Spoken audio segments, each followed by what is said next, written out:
Thank you for staying with News Central. International Migrants Day is observed on December 18 to recognize the contributions of migrants and highlights the challenges they face. The day sheds light on the socio-economic realities of migrants around the world. In 2020, around 21 million Africans were living in another African country, a significant increase from 2015, when around 18 million Africans were estimated to be living within the region. The number of Africans living in different regions also grew during the same period, from around 17 million in 2015 to over 19.5 million in 2020. Africa has documented more than 9,000 migration-related deaths since 2014. More than 25,000 people have also disappeared crossing the waters between Africa and Europe. Sadly, many countries continue to treat migration as a crime rather than a symptom, namely of limited economic opportunities and difficulty assessing safe, regular pathways for migrants.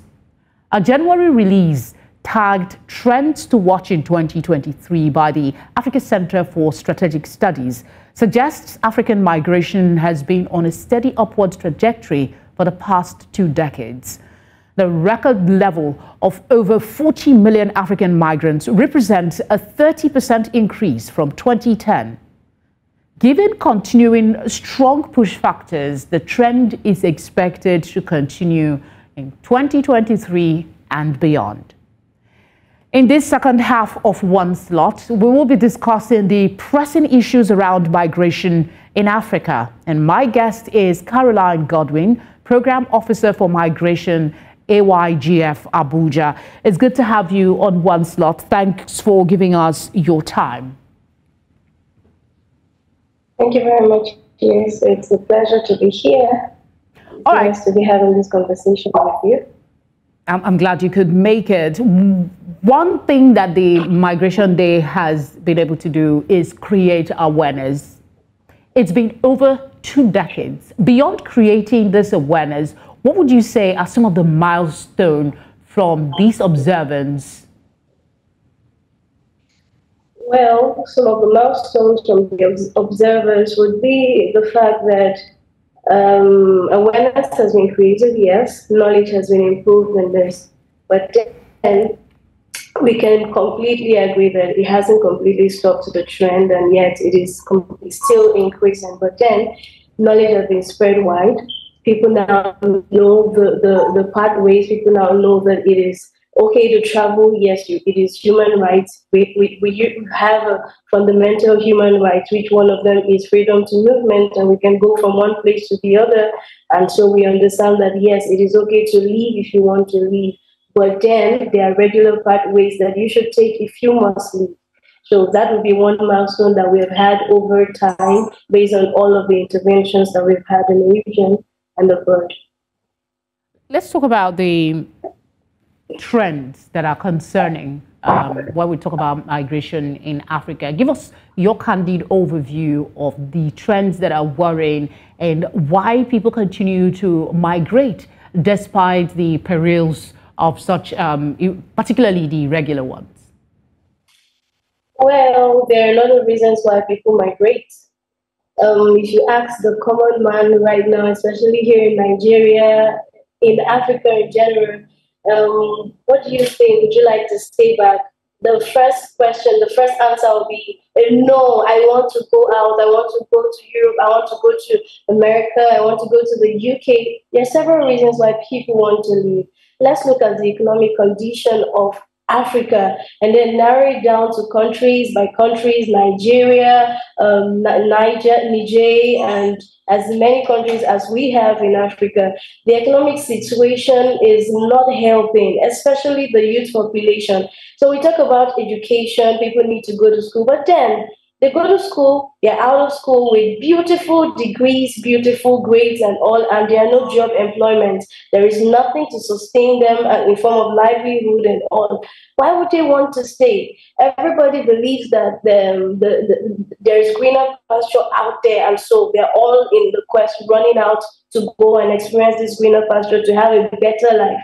But if we can create this avenue or make an environment conducive enough for them, they can stay. We talk about the educational system. I want to study well. I want to go to school, and strike is not keeping me back in school. So when you look at how the structure of the educational system abroad is, you would understand why students want to leave the country to go and study out. And the problem is, they do not consider the fact that we have regular pathways and irregular pathways. And so the regular African wants to just go by all means against all costs, even if it means them dying. You hear people say, I'd rather die there than die in my own fatherland where there's almost no hope. So over the years, we have done interventive programs and all of that. And yet, what is the economy saying?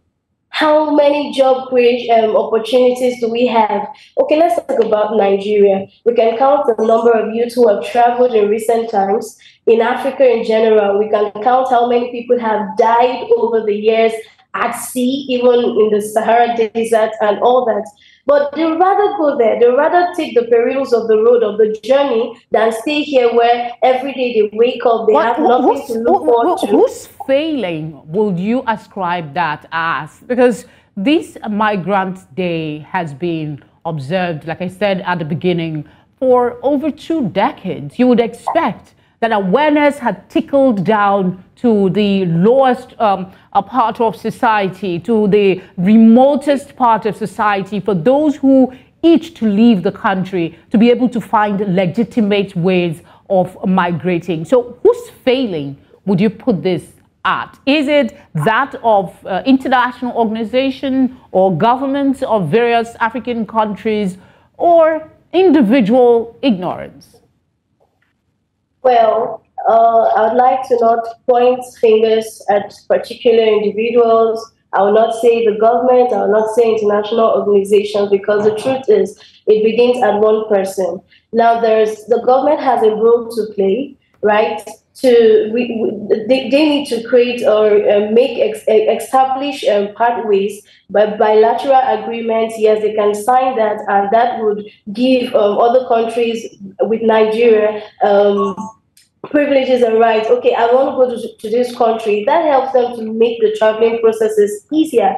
But if you look at the situation of things, bilateral agreements are yet to be signed in most countries. Some conventions are yet to be ratified in most countries. And migration processes are not even any easier. Yes, over the years, we have done program sensitization, advocacy, and even to the grassroots. People are aware that there are regular pathways and there are irregular pathways. But the truth is, how easy has this migration process been? How easy, if you want to go to the embassy and sometimes to get passport and all of that, you realize that sometimes people have to file for a long time. Although recently, yes, thank God, there's been some level of improvement. So I do not want to say the government, I do not want to say international organizations, because they've been trying, they've been putting all hands on deck to see, as well as national, local organizations, to see that migration, the trends have reduced, and if possible, we get to a point where we don't see these deaths anymore, we don't hear this awful, heart-saddening stories anymore. But then back to the individuals, we still have people who they claim to be legal or private employment agencies here, connecting people from Africa to other parts of the world for employment opportunities, for educational purposes, and all of that. But yet, most of them do not even have the license to do this. So it still boils down to individual ignorance, individual greed, individual everything back. Because if you understand that the life of these people is very important, and it is necessary that if they have to travel, they do it the regular way, then you would not want to take people's money. Some of the things you've mentioned are quite valid, yes, but then there is migration is not always a bad thing, is it? It could be for, yes, the world can only evolve when people move from one place to the other. But then correct me if I'm wrong, isn't there a growing anti-migrant sentiment across the globe, with some governments working to make the process of migration even more difficult for people who wish to come in under any guise? Well, to respond to that, you would want to think that that is how it is, but you will not understand how it is from their end.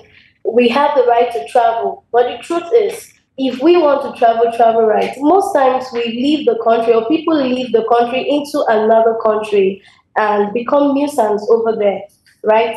And these are people who mostly did not get any form of documentation. They didn't do it the right way. They didn't go regularly, and then they end up in these countries and make it very difficult for these governments. So you want to understand why these governments are trying to make migrating into their borders, into their regions, into their countries difficult.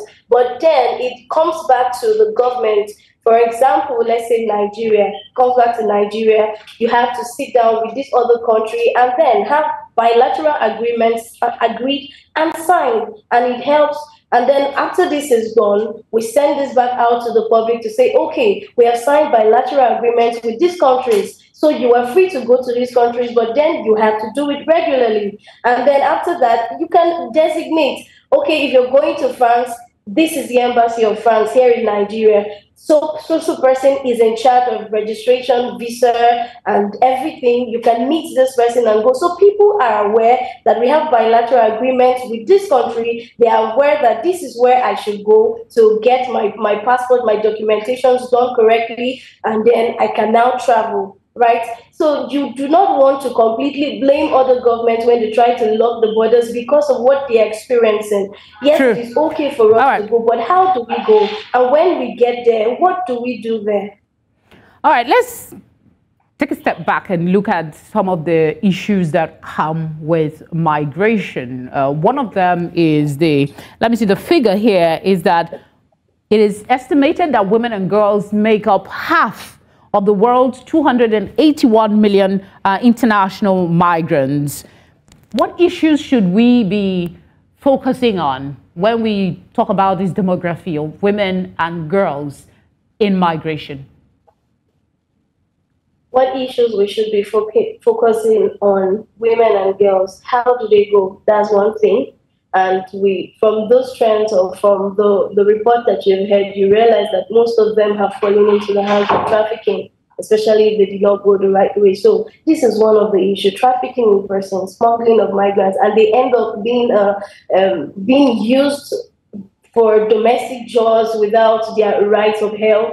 Most of them end up as sex addicts, sex traffickers, and all of that. So there are a lot of issues around it. We can say, yes, the men can fight for themselves when we go out, but the women, how do they go and who takes care of them? These are challenges that most people are not talking about. Everybody just wants to leave, but the women and the girls, most of them fall into wrong hands. Sometimes they get there and they cannot afford to even afford an accommodation, and then they end up on the streets, and the next thing they are looking for a way out, ending up in wrong places, ending up as sex slaves, ending up a lot of hard saddening things surrounding. They are trying to find a way of life around the spaces that they travel to. And sincerely, when you listen to the news about these things, when you see the pictures of them, we've seen videos of women who get there and get lost. Most of them, they don't even remember because they become drug addicts. They are being used for sex and all of that. And you just want to cry when you see women do this. I'm a lady. If I would like to travel, yes, for several reasons. Of course, I have the right to travel, but then I have to do it right. And when I get there, there are several things that I should know. There are several things that I have to do. So I don't have to just go because everybody is going, because this lady has traveled and she's making it. I don't know what she's doing over there. So we also need to speak to ourselves as individuals, especially as women and children. Information, handling that is something that we all have a role to play. Migration is not only out of the shores of Africa. We also have internal migration within the continent. What steps do you think can be taken to enhance the protection and integration of a particular group of migrants, that's internally displaced persons within African countries, particularly in conflict-affected regions? I like that question. Internal migration within the African region, yes. Every year, almost every time, people travel from one country in Africa to the other. In Nigeria, we have an influx of them, especially because of the crisis. Again, we cannot but mention the worsening state of climate change and the effect that it has had on countries, droughts, and food insecurity, and so people tend to leave. And most of these people who leave do not even have the people that they know in these countries of destination or even countries of transit, yes. And so they get there, they have no home, nowhere to stay. Most of them have to find shelter in IDP camps. To help these people, over the years, organizations, international organizations, the government, local organizations have been carrying out programs, including AYGF. We've been carrying out several projects to ensure that these people are identified. Speaking of internally displaced people, refugees, migrants, they're identified, they are well documented, and psychosocial support offered to them, and then legal processes to help them gain access to the society, get access to health, get access to the basic things of life. And that's one way to help them. The truth is, you actually almost cannot stop migration. But when they come, why did they come? Find out, and then help them stay. Help them, because we're all humans. We're all the same, whether we come from the white race or the black race, wherever we come from, we are all the same. And so the fact that this person left here to come here does not make him any difference. Some of the welfare you're talking about includes healthcare, education, basic necessities of life. What initiatives do you think governments can do in local African communities for these displaced individuals so that they can feel a part of the community and not feel lost completely? They can still be educated even though they are not in their home territory. I would speak as one in the development sector on behalf of AYGF. Most of the intervention activities that we can do could be something like maybe out of school programs. There are internally displaced people, there are refugees who would really want to go to school, especially the children.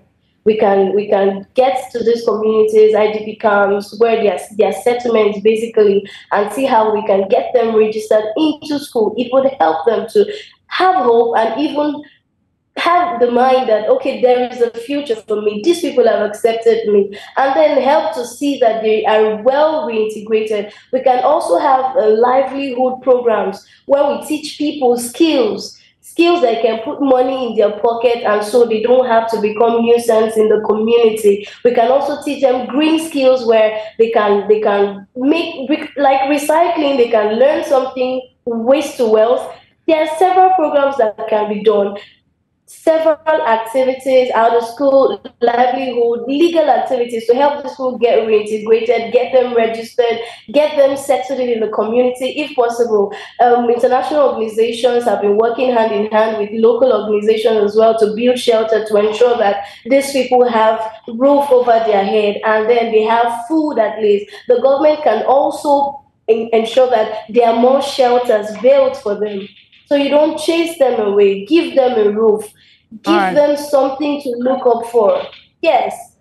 Okay, just as we wind down, I want to, we talked about how misinformation, not knowing what to do is, opening more people to exploitation, trafficking, and all of that. So how can, in your view, we leverage technology and innovation to assist migrants in Africa to access the right information and the services and even financial help? The social media is a very active place. Most of the information that we have, I'm sure we wouldn't even have up to 80% of them, if not of the social media. So that's one place where everybody is. These days, more people cannot read or write, have a phone. They are on Facebook, they are on Instagram, they are on LinkedIn, they are on TikTok, everywhere. So on the flip side of that, you do know that these platforms have also been infiltrated by some of these exploiters. So how do they decipher who is legit and who is fake? Yes, they have been infiltrated, but there are still genuine information going out there. We just need to direct them. That's one thing that AYGF does. And then here in Nigeria, we have migrant resource centers, right? We have skill training centers as well, where we send out adverts every time, and with calling numbers, we call people and we get to inform them or educate them, them, and sometimes for those ones who want to travel out for economic reasons, for job employment reasons and all that, we try to get directories to show them and say, okay, these are the licensed directories. So there are a lot of opportunities. As much as the social media platform has been infiltrated, there are actually still genuine ideas, information out there. We just need to direct them. AYGF is there. We have been doing our business. All right, Caroline. Thank you very much for speaking with us. We appreciate your time. Thank you so much, Ms. Krista.